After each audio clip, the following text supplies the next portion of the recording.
অৱতৰণ কৰে গুৱাহাটীত 20D সিটত বহি আহিছিল সিদ্ধাৰ্থ শৰ্মা আৰু ইয়াৰ পিছতে এখন বাহনেৰে বিমানবন্দৰৰ পৰা ওলাই যায় সিদ্ধাৰ্থ শৰ্মা। আমি জনাইছো এই মুহূৰ্তে এটা বিগ ব্ৰেকিং নিউজ। নিশা 11:45 গুৱাহাটীত জুবিন গাৰ্গৰ মেনেজাৰ সিদ্ধাৰ্থ শৰ্মা দিল্লীৰ পৰা ইণ্ডিগো বিমানেৰে নিশা উপস্থিত হয় গুৱাহাটীত।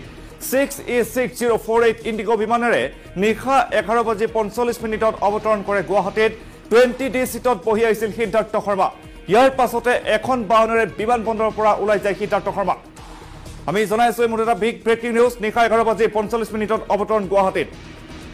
আৰু এই মুহূৰ্তত আমি এই বিষয়ে অধিক জানিবলৈ চিফ মেনেজিং এডিটৰ জাৰি হুছেইনৰ সৈতে আমি ফোন লাইনত সংযুক্ত হৈছোঁ। জাৰি হুছেইন, যিটো সমগ্ৰ অসম তোলপাৰ লাগিছিল জুবিন গাৰ্গৰ লগত মেনেজাৰ সিদ্ধাৰ্থ শৰ্মাৰ বিৰুদ্ধে অতি সোনকালে চৰকাৰে ব্যৱস্থা ল'ব লাগে, ইতিমধ্যে ইণ্ডিগো বিমানেৰে গুৱাহাটীত আহি উপস্থিত হৈছে। সবিশেষ তথ্য আপোনাৰ পৰা জানিব বিচাৰিছোঁ জাৰিৰ।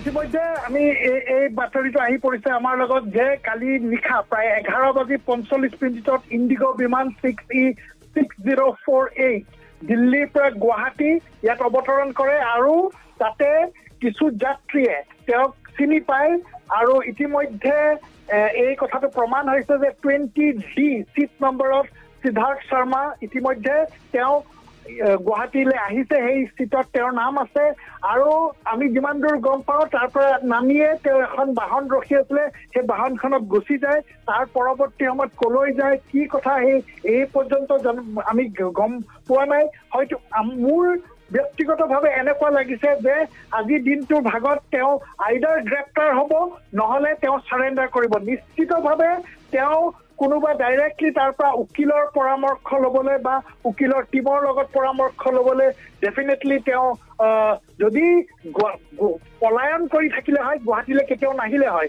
চ' মোৰ মতে তেওঁৰ উকিল বা তেওঁৰ যি আইনী পৰামৰ্শদাতা আছে তেওঁলোকে হয়তো তেওঁক এডভাইচ কৰিছে যে গুচি আহা গুৱাহাটীলৈ, তাৰপিছত হয়তো চাৰেণ্ডাৰ কৰিব নাইবা পুলিচে এৰেষ্ট কৰিব, সেইটো পৰৱৰ্তী সময়ত আমি গম পাম।